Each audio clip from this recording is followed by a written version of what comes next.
तो स्वागत है हमारे यूट्यूब चैनल के अंदर। मेरा नाम है कुमार। जैसा कि मैं 1 से लेके 200 क्वेश्चन तक करा चुका हूँ आपका। जो ये बुक है वो दिल्ली पुलिस की स्पेशल है, जो कि आरडब्ल्यू द्वारा पब्लिश की गई है। अब हम आगे क्वेश्चन करेंगे, साथ में मैं इसके जो डिफरेंट टाइप के जो टॉपिक्स हैं उसके नोट्स भी बना रहा हूँ। वो आपको जल्द ही देखने को मिलेंगे। एक नेक्स्ट वीडियो की स्पेशल वीडियो बनाऊंगा जिसमें आपको नोट्स देखने को मिलेंगे। तो बिना आपका टाइम गवाए हम क्वेश्चन नंबर 200 से स्टार्ट करते हैं यहाँ पे। ठीक है, 200 से देखेंगे जहां तक जाएंगे ये। दक्षिण भारत में बहमनी साम्राज्य की स्थापना के समय निम्नलिखित में से दिल्ली सल्तनत का सुल्तान कौन था? तो बहमनी साम्राज्य के समय टाइम पे दिल्ली सल्तनत का जो सुल्तान था वो था एमबीटी, मोहम्मद बिन तुगलक। कौन सा वंश था ये? तुगलक वंश था। ठीक है, कौन सा वंश? तुगलक वंश था। अब इसकी एक्सप्लेनेशन पढ़ते हैं कि जब जब बहमनी साम्राज्य की स्थापना हुई तो तब दिल्ली सल्तनत पर मोहम्मद बिन तुगलक 1325 से 1351 के शासन था। ठीक है, बहमनी साम्राज्य की स्थापना 1347 में अलाउद्दीन बहमन शाह या हसन गंगू ने की थी। अलाउद्दीन बहमन शाह ने दिल्ली सल्तनत के दरबार में एक क्या था? सेवक था ये। उसने मोहम्मद बिन तुगलक के खिलाफ विद्रोह किया और तथा गुलबर्ग को अपनी राजधानी बनाकर दक्षिण भारत में बहमनी साम्राज्य की स्थापना कर दी थी। देखो यहाँ पे आपको जो महत्वपूर्ण है वो क्या है कि पहले बहमनी साम्राज्य के संस्थापक कौन थे? वो गंगू जी थे, हसन गंगू, या जिसका पूरा नाम था अलाउद्दीन अलाउद्दीन बहमन शाह था, या हसन गंगू। दूसरा, इन लोगों ने अपनी कैपिटल क्या बनाई थी? वो गुलबर्ग बनाई थी। क्या? गुलबर्ग कैपिटल बनाई थी। तीसरी चीज, उस टाइम इनके राजा कौन थे जो कि मतलब जिसके अंडर में काम कर रहे थे? वो मोहम्मद बिन तुगलक था। कौन सा वंश? तुगलक वंश था। ठीक है, अब क्वेश्चन नंबर 201 को देखते हैं। क्वेश्चन नंबर 201 जो है वो आपको कुछ इस प्रकार है कि बहमनी साम्राज्य की स्थापना किसने की थी? तो देखो, तो रिपीटेड क्वेश्चन है। ये कौन था? ये अलाउद्दीन बहमन शाह, जिसको हसन गंगू के नाम से जाना जाता है। बहमनी साम्राज्य की स्थापना अलाउद्दीन बहमन शाह ने की थी। अलाउद्दीन बहमन शाह को हसन गंगू के नाम से जाना जाता है। उसने 1347 में बहमनी साम्राज्य की स्थापना की थी। ठीक है, इनकी जो राजधानी थी वो गुलमर्गा, जो वर्तमान में कलबुर्गी कर्नाटक थी। वर्ष 1558 में बहमनी साम्राज्य विघटित हो गया, यानी कि एक टुकड़ों में टूट गया। और कितने टुकड़ों में टूटा? ये 5 टुकड़ों में टूटा था। ठीक है, जिसमें सबसे पहला क्या था? गोलकुंडा, बीजापुर, बीदर, बरार और अहमदनगर जैसे राज्यों में का उदय होता है। ठीक है, क्वेश्चन नंबर 202, निम्नलिखित में से कौन सा शहर विजयनगर साम्राज्य की राजधानी थी? विजयनगर साम्राज्य की राजधानी थी आपकी चंद्रगिरी। चंद्रगिरी विजयनगर साम्राज्य की राजधानी थी। हम्पी उत्तरी कर्नाटक में स्थित एक शहर था। हम्पी तुंगभद्रा नदी के तट पर स्थित है। हम्पी में इन स्मारकों के समूह को वर्ष 1986 में यूनेस्को की विश्व विरासत स्थलों में शामिल किया गया। निम्नलिखित में से किस राज्य ने विजयनगर के पास नागलापुरम नामक एक उपनगरीय बस्ती बसाई? तो किस राजा ने बनाई थी? वो कृष्णदेव थे, कृष्णदेव। ठीक है, इसके बाद विजयनगर साम्राज्य के शासक कृष्णदेव ने अपनी मां रानी नागल देवी की याद में नगलापुरम शहर में की स्थापना करी थी। ठीक है, कृष्णदेव का तुलव वंश थे। ठीक है, कौन से वंश है जी? तुलव वंश के थे। कृष्णदेव राय को विजयनगर के शासकों में सबसे महान माना जाता है। उन्हें अभिनव भोज, आंध्र आंध्र पितामह तथा आंध्र भोज के नाम से भी जाना जाता है। ठीक है, कृष्णदेव राय ने तेलुगु में अमुक्तमाल्यात नामक पुस्तक की रचना की। यह पुस्तक राज्य व्यवस्था पर आधारित थी। डोमिंगो पयास पुर्तगाली यात्री ने कृष्णदेव राय को एक महान शासक और न्यायप्रिय राजा कहा गया। ठीक है, इसके बाद इनके दरबार में 8 तुलुक विद्वान अष्ट दिग्गज निवास करते थे। क्वेश्चन नंबर 204 जो है वो है आपका, विजयनगर साम्राज्य में दक्कन सल्तनतों के बीच तालीकोटा की लड़ाई किस वर्ष हुई थी? तालीकोटा का युद्ध होता है 1565 के बीच में। ठीक है, इसके बाद तालीकोटा की लड़ाई 1565 में लड़ी गई। यह लड़ाई दक्कन क्षेत्र में विजयनगर साम्राज्य तथा दक्कन सल्तनती, जिसमें 4 राज्य थे, अहमदनगर, गोलकुंडा, बीदर और बीजापुर के बीच हुई थी। ठीक है, अब थोड़ा आगे देखते हैं। इस युद्ध में विजयनगर साम्राज्य की हार का सामना करना पड़ा। इस लड़ाई को राक्षणी तगड़ी या राक्षसी तरंगणी का युद्ध भी कहा जाता है। ठीक है, विजयनगर साम्राज्य आज अयुत देवराय वंश के थे। किस वंश के थे भैया? ये थे आपके तुलुव वंश के, जिसके कृष्ण देव राय थे। ठीक है, इसके बाद विजयनगर साम्राज्य के सम्राट अयुत देवराय तुलुव वंश के संबंधित थे। अब तुलुव वंश के कुछ अन्य शासक भी हैं। सबसे पहले वीर नरसिंह राय थे। कृष्ण देव राय प्रथम सदाशिव 1542 से 1570 तक रहे। निम्नलिखित में से कौन यात्री कृष्ण देव राय के दरबार में आया? वो डैमिंगो फेस था, जो कहा था? पुर्तगाल का था। ठीक है, डैंगुंगो फेस भारत में सब तब के सबसे शक्तिशाली राजा कृष्णदेवराय के दरबार में आया। डेंगो डेमिंगो फेज एक पुर्तगाली यात्री था। डेमिंगो फेज ने 1520 में आसपास विजयनगर का दौरा किया। कृष्णदेवराय के शासनकाल में अन्य पुर्तगाली यात्री जैसे बारबोसा भी विजयनगर साम्राज्य की यात्रा पर आए थे। ठीक है, अब क्वेश्चन नंबर 207, हरिहर और बुक्का किस प्रसिद्ध साम्राज्य की स्थापना की थी? जी, इन्होंने विजयनगर साम्राज्य की स्थापना की थी। ठीक है, हरिहर बुक्का ने विजयनगर साम्राज्य की स्थापना 1336 में की थी। वहीं 1347 में कौन सा साम्राज्य बना था? बहमन साम्राज्य। इसकी 1336 वाले की स्थापना किसने की है? हरिहर और बुक्का ने। बहमन की किसने की थी? भी हसन गंगू ने, जिसको अहमद शाह बहमन के नाम से जाना जाता है। ठीक है, विजयनगर साम्राज्य दक्षिणी भारत के पठार क्षेत्र में स्थित है। तुंगभद्रा नदी के किनारे विजयनगर साम्राज्य की स्थापना हुई थी। ठीक है, अब क्वेश्चन नंबर 208, भक्ति किस शाखा के अंतर्गत ईश्वर के निराकार रूप की परिकल्पना की गई है? वो है निर्गुण की। किस की? निर्गुण की गई है। भक्ति की निर्गुण शाखा के अंतर्गत ईश्वर के निराकार रूप की परिकल्पना की गई है। इस शाखा को भक्ति कवि निर्गुणवादी भी कहते हैं। ठीक है, अब क्वेश्चन नंबर 9 को देखते हैं कि अजमेर अजमेर इनमें से किस सूफी संत से संबंधित है? तो वो क्या है? ख्वाजा मोइनुद्दीन चिश्ती। अजमेर में एक दरगाह भी है जिसको 2.5 दिन का झोपड़ा कहते हैं। किसने बनवाई थी ये? मुझे कमेंट सेक्शन में बताओ। अजमेर संती सूफी ख्वाजा मोइनुद्दीन चिश्ती से संबंधित है। अजमेर शरीफ दरगाह को भारत के सबसे पवित्र मुसलमान तीर्थस्थलों में एक माना जाता है। यह भारत में चिश्ती सिलसिले की संस्थापक माने जाते हैं। ठीक है, क्वेश्चन नंबर 210, शेख सलीम चिश्ती का मकबरा इनमें से किस शहर में है? तो ये फतेहपुर सीकरी यूपी के अंदर है। ठीक है, शेख सलीम चिश्ती के मकबरे का निर्माण अकबर ने करवाया था। शेख सलीम चिश्ती क्या थे? एक सूफी संत थे। अकबर ने शेख सलीम चिश्ती का सम्मान में अपने बेटे का नाम सलीम या जहांगीर रखा। ठीक है, इसके बाद क्वेश्चन नंबर 211, अकबर के दरबार में उस नवरत्न की पहचान कीजिए जिसने हिंदुस्तानी संगीत में शास्त्रीय विद्या के विद्वान महत्वपूर्ण भूमिका निभाई।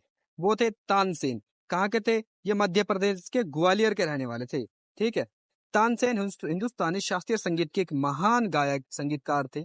तानसेन अकबर के नवरत्नों में से एक थे। तानसेन का मूल नाम राम तनु पांडे था। ठीक है, इनका जन्म ग्वालियर में हुआ था। इनका जन्म कहाँ हुआ था? ग्वालियर में हुआ था। उन्हें कई नाम जैसे मियाँ की तोड़ी, मियाँ की मल्हार, मियाँ की सारंग की रचना, ध्रुपद शैली की महाकाव्य की रचना करी है इन्होंने। इन्होंने संगीत पर पुस्तकें लिखी है जिसमें श्री गणेश स्रोत संगीतकार शामिल है। ठीक है, तानसेन ने ब्रज भाषा में रचनाएं की हैं जिसमें हिंदू पुराणों से प्रेरणा ली गई है। ठीक है, हिंदू पुराणों से प्रेरणा ली गई है।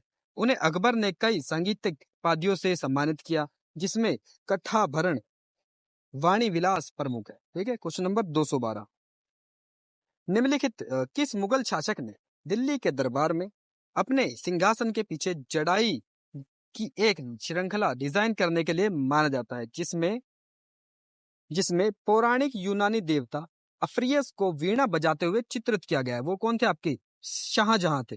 कौन? शाहजहां। मुगल सम्राट शाहजहां के सिंहासन के पीछे पित्रादुरा के जड़ाऊ काम में प्रशिक्षण यूनानी देवता अफ्रियस को वीणा बजाते हुए चित्रित किया गया है।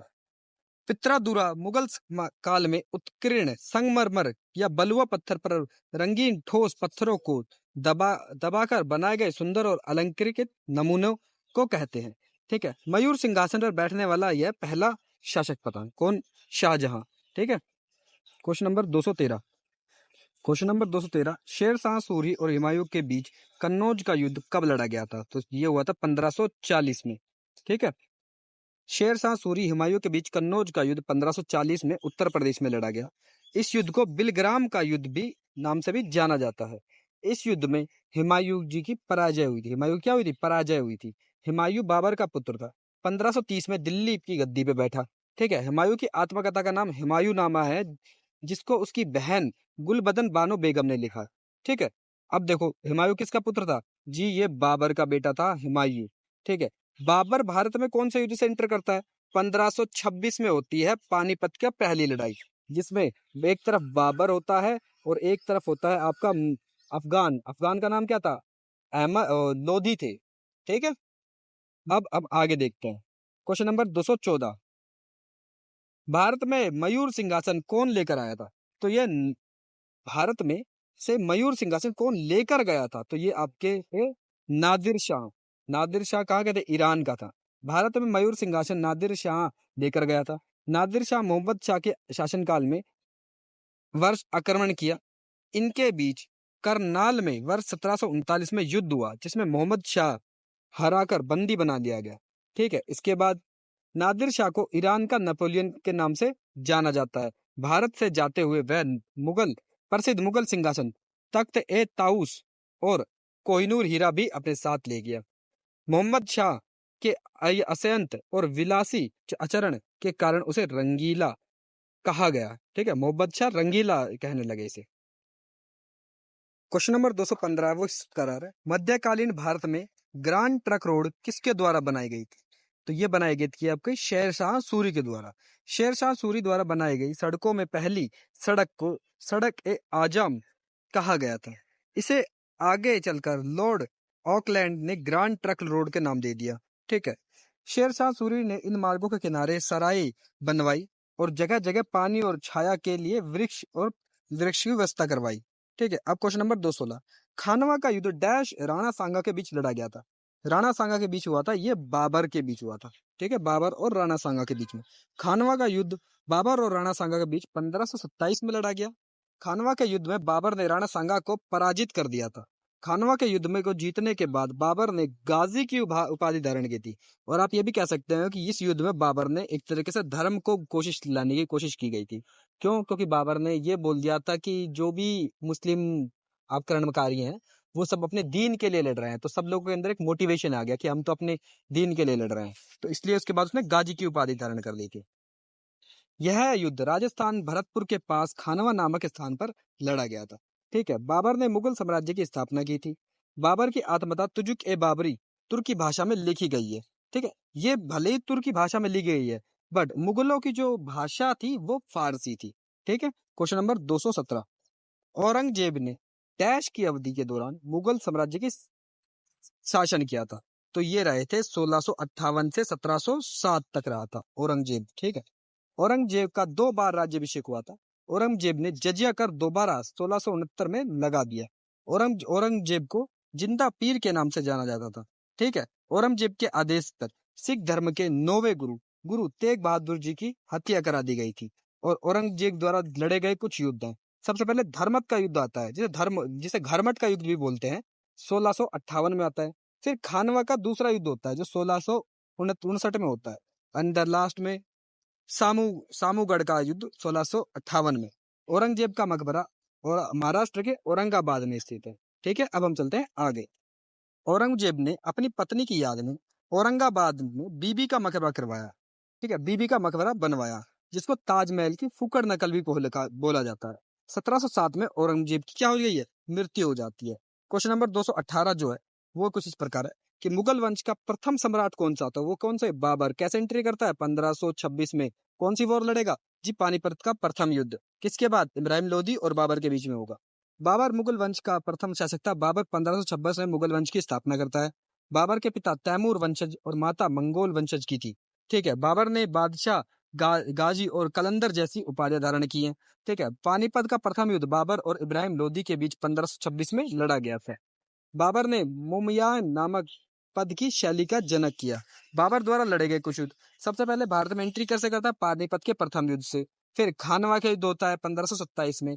1528 में चंदेरी का युद्ध करेगा और 1529 में घाघरा का युद्ध करेगा और 1530 में बाबर की मृत्यु हो जाएगी और बाबर के बाद उसका बेटा हुमायूं गद्दी पर बैठता है। 15 क्वेश्चन नंबर 219, मुगल साम्राज्य में शाहजहां ने डैश तक एक शासन किया। शाहजहां ने कब से कब तक किया था भाई? शाहजहां ने किया था 1628 से 1658 तक किया था। शाहजहां के बाद कौन आ जाएगा जी? उसका बेटा कौन? औरंगजेब। शाहजहां का मुगल वंश का 5वां शासक था। शाहजहां के बचपन का नाम खुर्रम था। ठीक है, शाहजहां ने ताजमहल, दिल्ली का लाल किला, दिल्ली और दिल्ली की जामा मस्जिद का निर्माण करवाया था। ठीक है, शाहजहां के शासनकाल में वास्तुकला का स्वर्ण काल कहा जाता है। ठीक है, शाहजहां मयूर सिंहासन जिसे तख्त ताउस पर बैठने वाला पहला सम्राट था, क्योंकि इसने वो बनवाया था। 220, मुगल भारत में पंचायत के मुखिया का ग्राम प्रधान को किस नाम से जाना जाता था?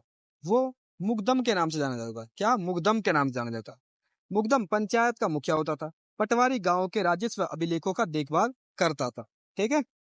मयूर सिंहासन के नाम से मशहूर रत्न जड़ित सिंहासन को डैश द्वारा साधिकार कर लिया गया था। साधिकार का मतलब है कि उसको ले लिया था, छीन लिया था। तो वो थे आपके शाह, सॉरी, साधिकार का मतलब होता है कि बनाया गया। तो वो शाहजहां ने बनवाया था। और छीना किसने था? वो जी ईरान का नेपोलियन, ठीक है, नादिर शाह, वो उसे लेकर गया था। किसके टाइम पे वो लेकर गया था? रंगीला, ठीक है, मोहम्मद शाह रंगीला के समय पे उसे छीन के लेकर गया था। मयूर सिंहासन का निर्माण मुगल बादशाह शाहजहां ने करवाया था। इसे बनाने के पीछे उद्देश्य अपने खजाने में मौजूद बहुमूल्य पत्थरों को दिखाना था।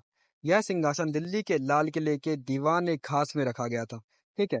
मयूर सिंहासन फारसी में तख्ते ताउस कहते हैं। मयूर सिंहासन को दुनिया के सबसे महंगे सिंहासनों में गिना जाता है, जिसे 1739 में आक्रमणकारी ईरान के सम्राट नादिर शाह द्वारा लूट लिया गया था। ठीक है। मयूर सिंहासन पर बैठने वाला अंतिम मुगल सम्राट मोहम्मद शाह रंगीला था। ठीक है। इसके बाद क्वेश्चन नंबर 222, निम्नलिखित में से कौन सा स्थान जहांगीर की कब्र से संबंधित है? तो जहांगीर की कब्र कहाँ पर है जी? लाहौर में है।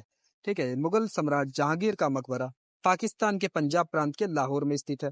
यह मकबरा रावी नदी के किनारे शाहदरा बाग में स्थित है। इसे जहांगीर की पत्नी नूरजहां ने बनवाया था। अन्य मुगल कालीन के जो मकबरे हैं वो यहाँ पे, जैसे कि बाबर, बाबर कहाँ है? अब कहाँ है? काबुल में है। हुमायूं का नई दिल्ली में। अकबर सिकंदरा उत्तर प्रदेश। शाहजहां आगरा के अंदर है। ठीक है। इसके बाद क्वेश्चन नंबर 223, मुगल सम्राट की आर्थिक प्रणाली के संदर्भ में पोलज पोलज शब्द डैश निर्दिष्ट करता है। तो पोलज क्या बताता है? यह बताता है सालाना खेती योग्य भूमि को पोलज। ठीक है। मुगल साम्राज्य की आर्थिक प्रणाली में पोलज शब्द का अर्थ है वह भूमि जहां एक साल के बाद फसल बोई जाती थी, जिसे कभी भी खाली नहीं छोड़ा जाता था। यह भूमि पूरे साम्राज्य में सबसे अच्छी आदर्श भूमि मानी जाती थी। कौन सी? पोलज। मुगल साम्राज्य में खेती के लिए इस्तेमाल की जाने वाली जमीन को 4 श्रेणी में बांटा गया था। पहली पोलज जो सबसे अच्छी थी, फिर परती, चाचर और बंजर। ठीक है। उसके बाद परती भूमि प्रति भूमि को अपनी ताकत वापस पाने के लिए 1 या 2 साल के लिए प्रति रखा जाता है, नहीं खाली रखा जाता। चाचर चाचर भूमि 3 से 4 साल की अवधि के लिए बिना खेती के लिए छोड़ना पड़ता था। देन उसके बाद बंजर आती है। बंजर भूमि को 5 साल या उससे अधिक समय तक प्रति रखना पड़ता था। मुगल साम्राज्य को अर्थव्यवस्था मुख्य रूप से कृषि पर आधारित थी। ठीक है। इसके बाद क्वेश्चन नंबर 224, क्वेश्चन नंबर 224 ये है कि मुगल साम्राज्य का जहांगीर शासन किस काल में था? तो जहांगीर कब से कब तक रहता है? वो 1605 से 1627 तक रहता है। कौन? जहांगीर रहता है जी। सम्राट जहांगीर का शासनकाल 1605 से 1627 तक रहता है। जहांगीर मुगल सम्राट का अकबर के बेटे थे। जहांगीर को भारत में मुगल मुगल शासनकाल का सबसे शक्तिशाली सम्राट माना जाता है। जहांगीर के शासनकाल को चित्रकला का स्वर्ण काल कहा जाता है। जहाँ शाहजहां के शासनकाल को वास्तुकला का स्वर्ण काल बोला जाता है, वहां जहांगीर के काल को चित्रकला का स्वर्ण काल बोला जाता है।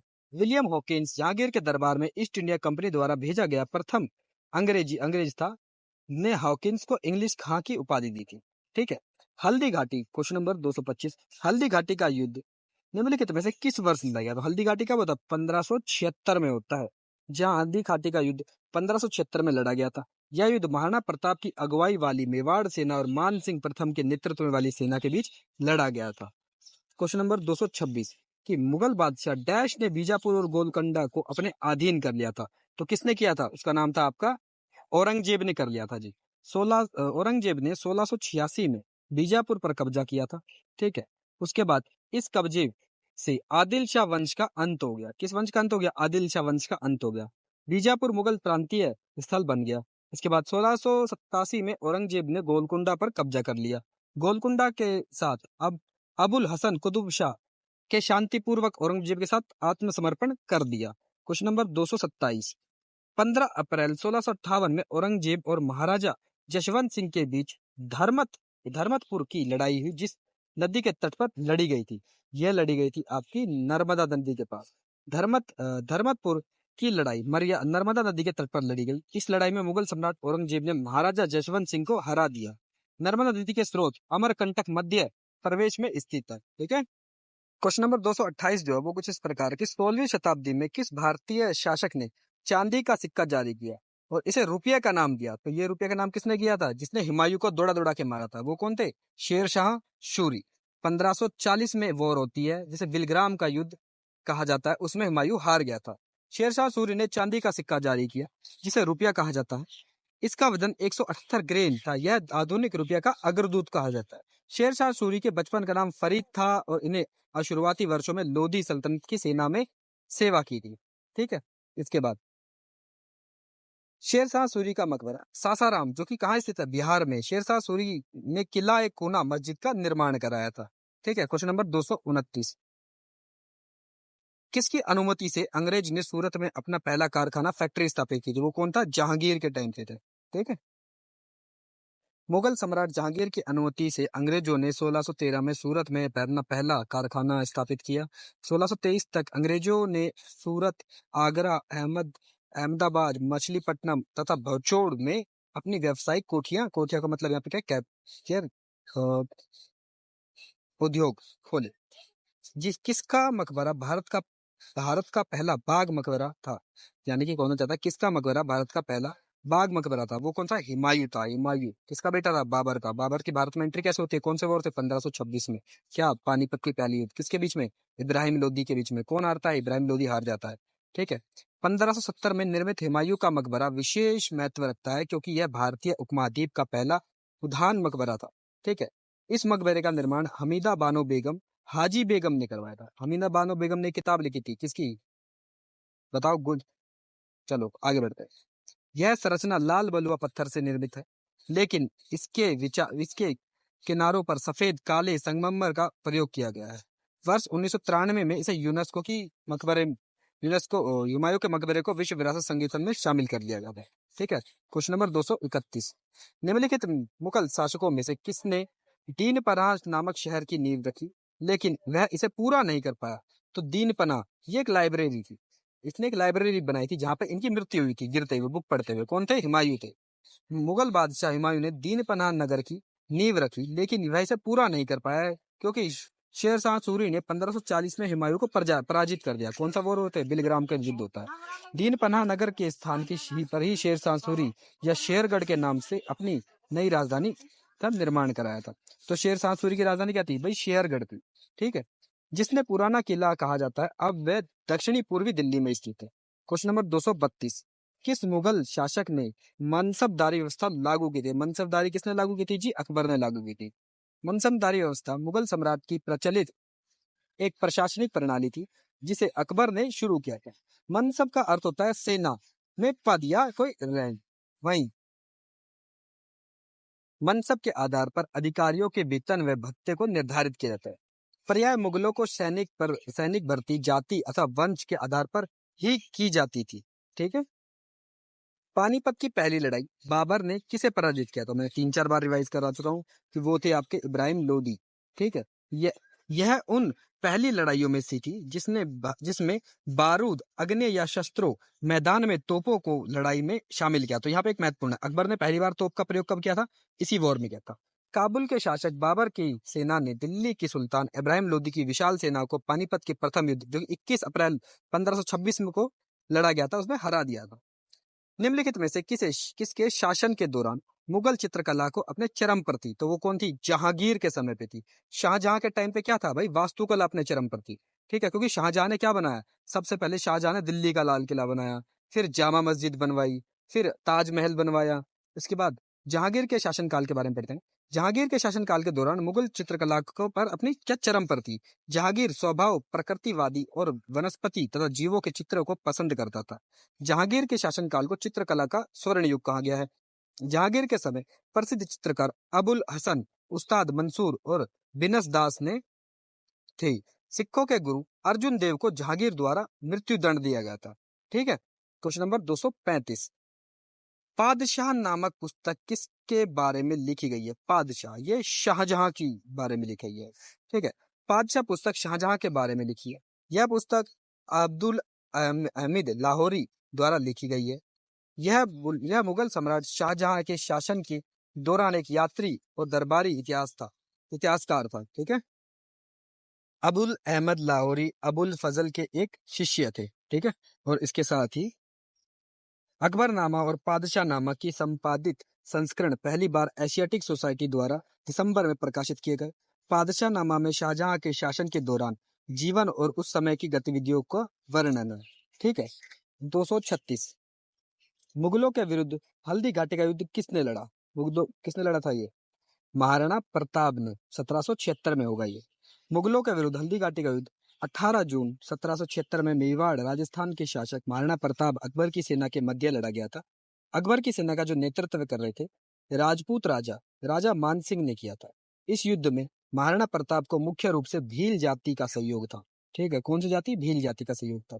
237 पानीपत का दूसरा युद्ध कब होता है? 1556 में होता है, जहां एक तरफ आपका कौन होता है? अकबर होता है, ठीक है। नहीं, अकबर नहीं होता, आई थिंक हुमायूं होता है।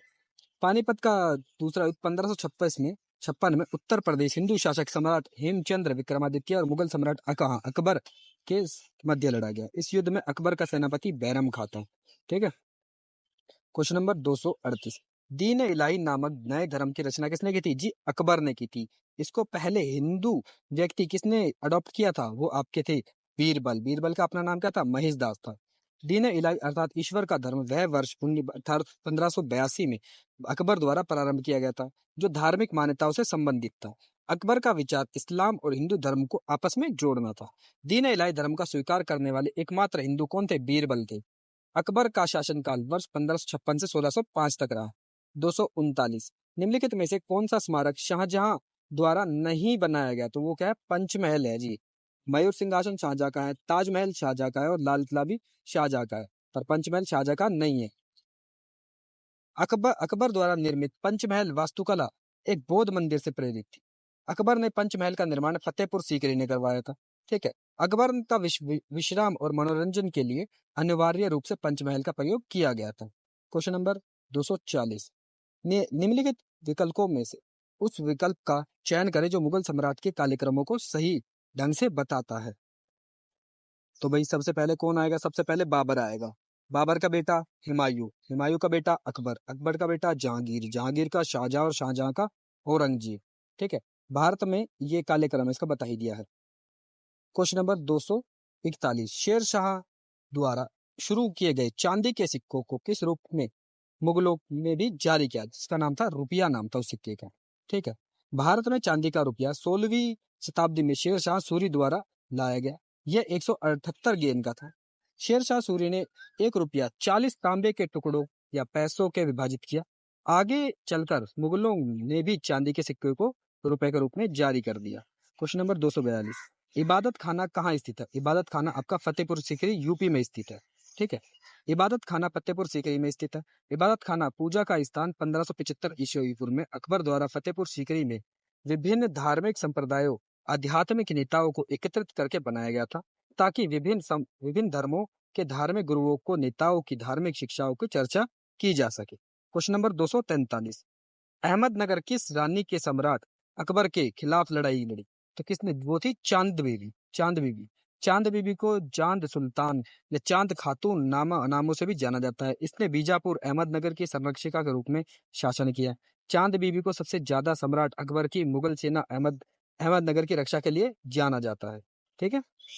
244 किस वर्ष औरंगजेब की मृत्यु के बाद भारत में विभिन्न हिस्सों पर मुगल प्रशासकों के तहत कई क्षेत्रीय साम्राज्य सत्ता में आ गए?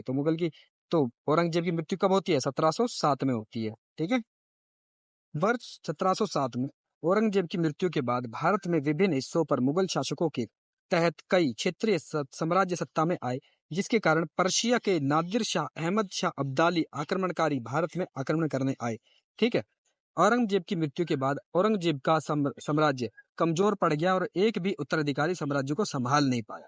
क्वेश्चन नंबर 245 भारत का अंतिम मुगल शासक कौन था? तो अंतिम मुगल शासक था बहादुर शाह जफर द्वितीय था, ठीक है। बहादुर शाह जफर 1837 में 1857 तक रहा, लगभग 20 साल तक शासन किया। वर्ष 1857 में क्रांति में, ठीक है, बहादुर शाह जफर ने क्रांति का नेतृत्व किया और अंग्रेजों से हार कर बाद अंग्रेजों ने बहादुर शाह जफर को बंदी बना लिया और बहादुर शाह जफर को हुमायूं के मकबरे से गिरफ्तार किया गया था। बहादुर शाह जफर ने 17 नवंबर 1862 को रंगून जो कहाँ है? बर्मा में है, बर्मा वर्तमान का म्यांमार में भेज दिया, जहाँ पे इनकी मृत्यु हो गई थी।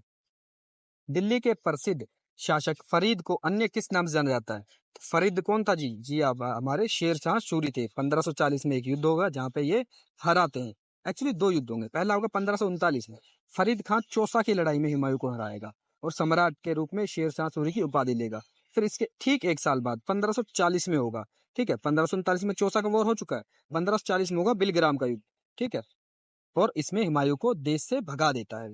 बहादुर शाह बहार खान लोहानी ने फरीद खान को शेर खान की उपाधि दी, निम्नलिखित, क्योंकि इसने तलवार से एक बार बाघ के दो टुकड़े कर दिए थे, ठीक है। निम्नलिखित में से किसका निर्माण शाहजहां द्वारा नहीं कराया गया था? तो जी किसका नहीं कराया जी? शाहजहां ने शालीमार बाग बनाया, लाल किला बसाया, जामा मस्जिद बनाई, पर बुलंद दरवाजा शाहजहां का नहीं है, ये अकबर का है। बुलंद दरवाजा को अकबर ने गुजरात विजय पर प्राप्त किया याद में 1602 में इसे बनवाया। बुलंद दरवाजा का दूसरा नाम भव्यता का द्वार या गौरव का द्वार भी है, ठीक है। इसके अलावा अन्य इमारतें लाल किला, जामा मस्जिद, शालीमार बाग के साथ साथ मोती मस्जिद, हस्तसाल में मिनी कुतुब मीनार का निर्माण शाहजहां ने करवाया था। क्वेश्चन नंबर 248, मुगल कालीन प्रसिद्ध गायक तानसेन किस भारतीय संगीत शैली के थे? जी ये ध्रुपद शैली के थे, ठीक है। तानसेन जन्मभूमि ग्वालियर और कर्मभूमि रीवा थी। आज यह गुजारी महल संग्रहालय के रूप में है, जिसमें संगीत की गौरवशाली परंपरा की शिलालेख मौजूद है। तानसेन एक महान संगीतकार थे। वह मुगल सम्राट अकबर के दरबार में उनके नवरत्नों में से एक थे। अकबर ने तानसेन को मियाँ का शीर्षक दिया था, ठीक है। अकबर ने तानसेन को कौन किसका शीर्षक दिया था? जी मियाँ का शीर्षक दिया था। क्वेश्चन नंबर 239, मुर्शद कुली खान ने युद्ध खुद को बंगाल का नवाब घोषित कर दिया। अपनी राजधानी ढाका से हटाकर क्या रख दी थी? यानी कि जो बांग्लादेश की वर्तमान राजधानी ढाका है ना, वो पहले नहीं थी, ढाका से चेंज की थी। किसने? मुर्शद कुली खान ने। उस टाइम रखी गई थी मुर्शिदाबाद रखी गई थी। मुर्शद कुली खान ने खुद को बंगाल का नवाब घोषित किया, अपनी राजधानी ढाका से हटाकर मुर्शिदाबाद कर दी, बंगाल का नवाब। मुर्शिदी कुली खान मुगल सम्राट द्वारा नियुक्त बंगाल का अंतिम सूबेदार था। मुर्शद कुली खान की नियुक्ति बंगाल के सूबेदार में 1717 में मुगल सम्राट फर्रुखशियार द्वारा की गई थी। मुर्शद कुली खान ने मुर्शिदाबाद स्थित कटरा मस्जिद का निर्माण कराया था, ठीक है। क्वेश्चन नंबर 250, शिवाजी ने अपने शासनकाल में हिंदुओं में देशभक्ति की भावना जगाने के लिए किस पर्व की शुरुआत की थी? तो उसका नाम है गणेश चतुर्थी, ठीक है। मान्यता है कि छत्रपति शिवाजी ने अपनी माता जीजाबाई के साथ मिलकर मुगल शासन के दौरान अपनी सनातन संस्कृति को बचाने के लिए गणेश चतुर्थी की शुरुआत की। लोकमान्य बाल गंगाधर तिलक ने 1893 में इस गणेश चतुर्थी को गणेश उत्सव का सार्वजनिक पदारोपण किया। अभी देखो मैं 50 क्वेश्चन कंप्लीट करा चुका हूँ, 200 से 250। बाकी क्वेश्चन भी हम कराएंगे, जो कि हो सकता है नेक्स्ट वीडियो में हो, ठीक है। So thank you.